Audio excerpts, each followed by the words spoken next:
What in the world's happening with King County real estate? Let's check it out. I love this stuff. All right, you're looking at the last 5 years. Yeah, 5 years of supply and demand in King County.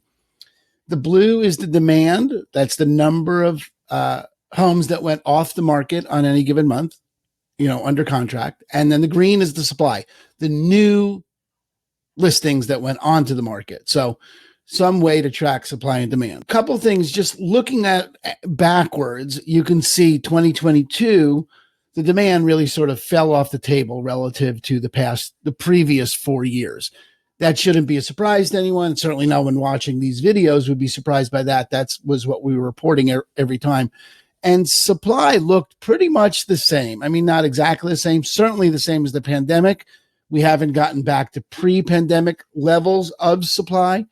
But given demand dropped off so precipitously, nailed it precipitously, there you go. It looked like, it was harder to sell a house. It didn't look like it. It was harder. Prices started to drop, either supply or demand, depending on, if they go in opposite directions, you're going to have a decrease in decrease in price. So that's what we saw, but you can't really see what happened in January particularly well in this graph. So I did something else this time. And I just broke out the Januaries. This is the Januaries for the last 5 years. And in this, you can see a couple of things I think interestingly. So in this graph, the blue is the supply and the orange is the demand. They were the default colors, and I'm not messing with it. So I was just happy I could make a graph, frankly. A couple of things you see, though. First of all, the blue, the supply, the lowest supply of any January in the last 5 years. So you can see sellers have taken their homes off the market. They decided, oh my gosh, the sky is falling. I'm not going to get everything I need to get. Okay. So they took their homes off the market. Demand, while lower than 21, 20, 19, and 18, was higher in this January 23, than in January 2022. More demand, less supply, more demand than year over year than last January would mean a price increase over last year. And towards the end of this month, we did see demand going up. We did see some, multiple offer situations coming back. So while overall volume is down, there are less transactions happening. There really hasn't been a case where there's the demand, the number of homes coming off the market was this close. There wasn't that way last year. Last year, there was more new listings, lower demand. This is the closest it's been in the last 5 years, which I think is really interesting. So we'll see what happens in February with the supply. If the supply comes back, we'll see. Normally, you would think toward the end of February, you would start to see an increase in supply. That is a typical year where supply goes up. What I'm interested to see is demand going to keep up? A lot of my clients are worried about the layoffs at Amazon, things like that. Google, lowering the demand in Seattle proper, certainly suppressing in Bellevue, potentially suppressing it in Bellevue. I have my questions about the longevity of those kinds of issues, given our region is really heavily in a seller's market. It's geographically limited from a supply side. So I don't know that I think you're going to see some steadying of the market. If the graph stays like it did in January, that is a strong seller's market. It just means there's lower volume, but for every seller, there's a buyer, that's a strong seller's market. So let's see how January pans out, how February shapes up, and see if we get into, whoops, there you go. There's all my alarms. That's good for you. Let's see how it pans out in January, February, March. But what we would typically see is that's January 2021. These valleys here tend to be Januaries, and everything goes up from there. So let's see how much higher supply is going to get. If we can get into 2018 levels of supply, you're going to see a cap on prices.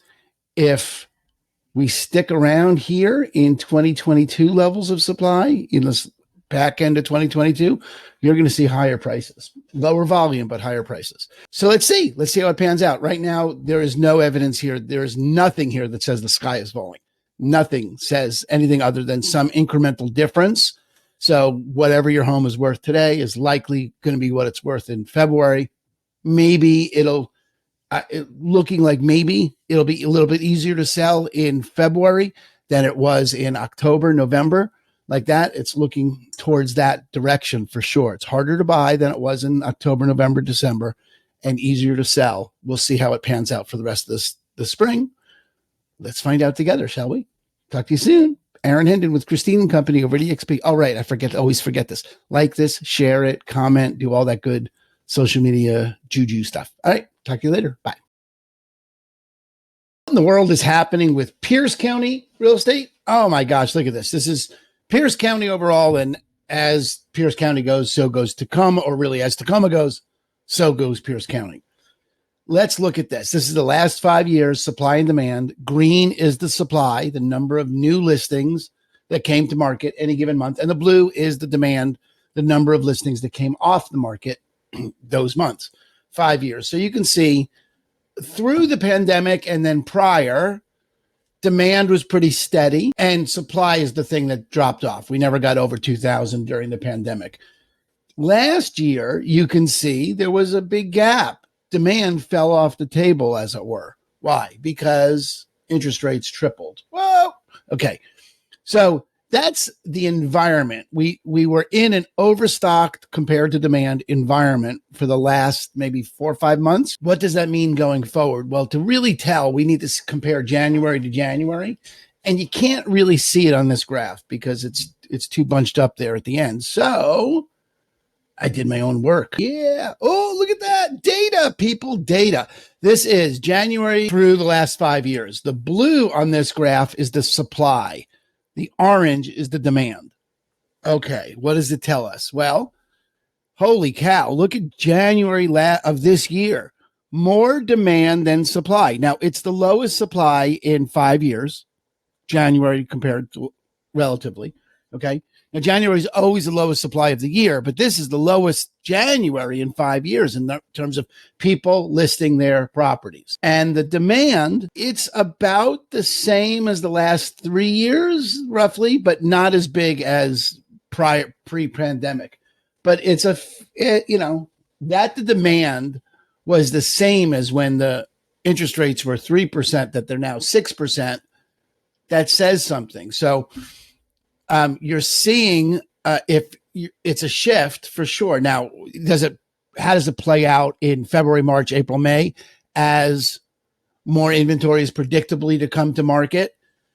We'll see. In the meantime, what this shows us is that there's no market collapse. There's still a very healthy demand relative to the amount of houses, that there's still overall the overview picture is that there is a shortage of houses in Pierce County relative to the demand. And I don't anticipate it being some wildly easy buyer's market, other than the fact, you go back to this graph, all this excess inventory that never sold, these people that put their houses in the market here, that priced it like it was early 2022 or late 2021, are sitting there with houses on the market. That inventory is going to get sucked up really quickly by these people here. So if you're looking to buy in Tacoma, I would get on my high horse and get shopping today, because that excess inventory, if this keeps up, is going away. You're going to be back in a condition that's more like this. Maybe we get to this summer. We'll see, where there's excess inventory. But for sure, the best time to buy is right now, over the last 6 months, right now. If you're listing, I would get it on the market today, so you're not messing with any of this. You don't have any of that competition up there. So that's the present and the immediate future for Pierce County. It's a little bit different in King County, but that's what Pierce County looks like right now. If you have questions about that, let me know. Every case is different. Everybody's unique. That's what I'm here for. Make sure you share this, like it, comment, do all that great social media stuff. Let me know what I can do for you. Aaron Hendon with Christine and Company over at eXp Realty. Talk to you soon. What in the world is happening with Kitsap real estate? What? All right, let's check it out. You're looking at supply and demand, my favorite graphs. Blue is the demand. Number of homes that came off the market under contract any given month, last 5 years.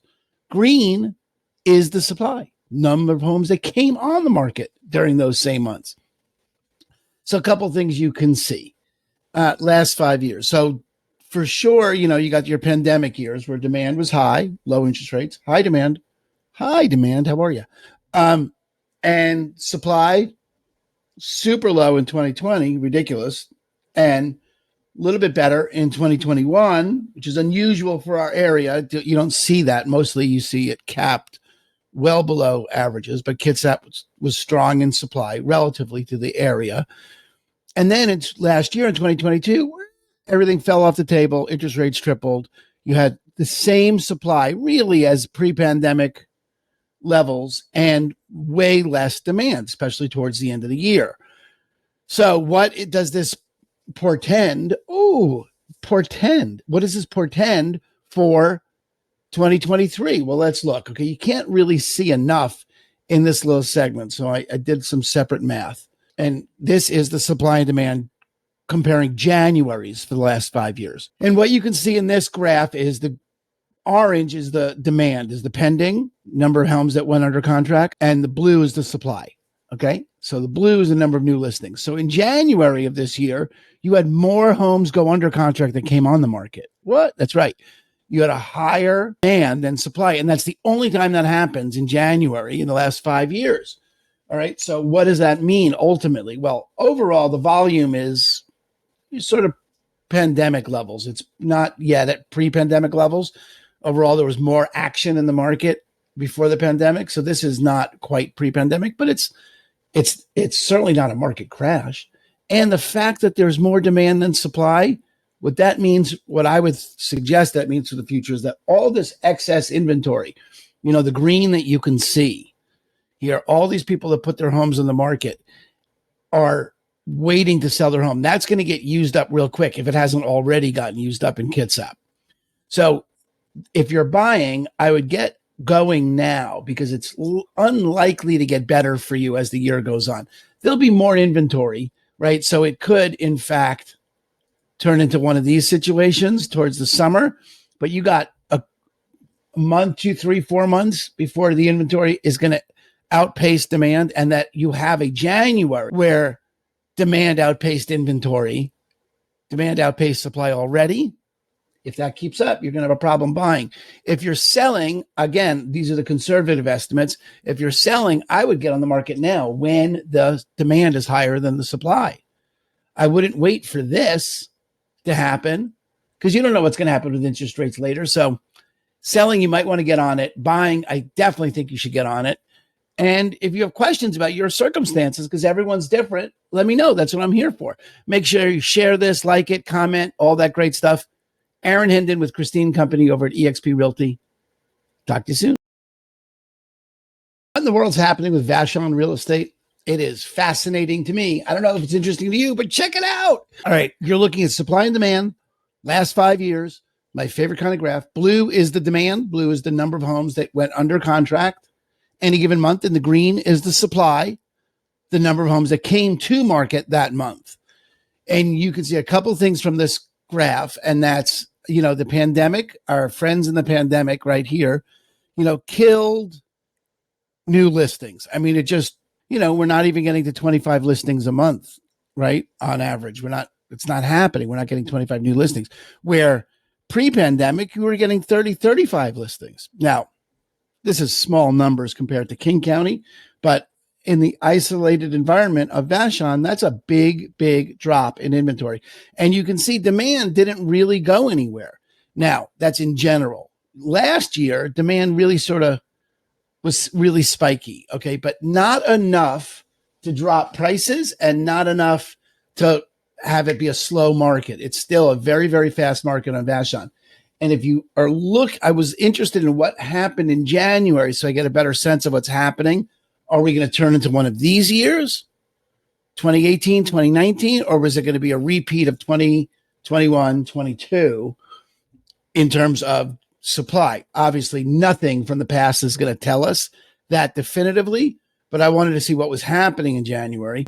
So here are the last 5 Januaries. Whoops. Let's just see what this is. Okay, these are the last 5 Januaries. Now, in this graph, because I don't know how to really run these graphs, the blue is the supply. The orange is the demand in this graph. And you can see in January of 23, demand outstripped supply. So there were 4 new listings and 6 came off the market. So less, that is what happened. Now, that doesn't usually happen in January. It did in the middle of the pandemic, but it doesn't usually happen. January usually sees more listings than buyers. So we're starting at a deficit in terms of if you're a buyer, you're going to have a harder time on Vashon than you would in 2018, let's say, or 2019 before the pandemic, or even 2020 at the beginning. You're just going to have a harder time because there's less to choose from. And the demand in January, this is 6, 7, 8. It was 12, in the height of the pandemic, we got up to 12. But, we're in this 4 to 6 range. It's not wildly different in terms of the demand. The supply is just 4 houses. So we really need to see a breakthrough in inventory before you're going to think housing prices are going to stabilize on the island. They're going to continue to go up. So if you're selling on the island, you really shouldn't have any problem. It's not like King County. If you watch the rest of these videos, you can see this is distinct. It's not like Pierce County. It's not like anything. It's its own. Not surprising. Vashon is its own thing. So if you're selling, you should have a fairly easy time of it. Price it well, and it should sell relatively quickly. If you're buying, you're in the same market you were in last year, a little less competitive than the year before. We'll see how it goes. I got, a hope that it gets to a more stable market over the summer with more homes to choose from, but there's no way of seeing that from here. So we'll see how the whole thing plays out. But right now, if you're looking to buy on the island, I'd get rolling on it. Maybe roll the dice and hope that towards June, July, August, there's some more to choose from. If you're selling, great. I'd get it on the market before you roll the dice for it, because you could wind up in this kind of a market in the summer, in which case, you're SOL. So if you're selling, I would do it sooner. If you're buying, you got the same kind of market. Maybe you get lucky in the summer, winds up with a lot of inventory. But everyone's different. Every case is different. Everyone's needs are different. Let me know what you got. Okay, that's what I'm here for. Make sure you share this, like it, subscribe, all that great stuff. Aaron Hendon with Christine and Company over at eXp Realty. I'll talk to you soon. Bye.